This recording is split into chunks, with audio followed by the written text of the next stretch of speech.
Hi guys! Nandito kami ngayon sa Mommy's Garden.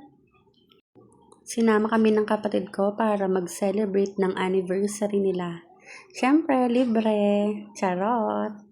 Siyempre ako, eto, tamang video lang.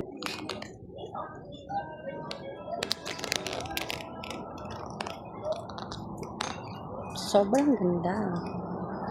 Tignan mo naman kung gaano siya kaganda. Sobrang madaming halaman, sobrang presko, ganda ng tignan. So, ayun, habang nag-ikot-ikot, naghihintay na kami dito ng in-order namin na pagkain. Tamang ML sila, hindi ko ba alam. Hanggang dito, ML is light. Tapos dito niloloko yung kapatid ko.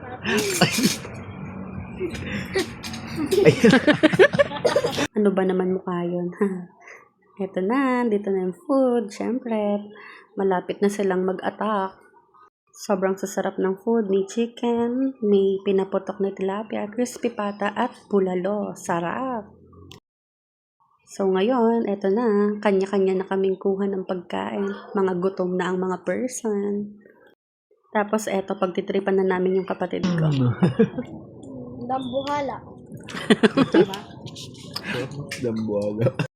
Ayan, nung natapos ng kumain, di na malaman kung kaya pa bang ubusin o ano. Yun lang, share ko lang sa inyo. Thank you guys.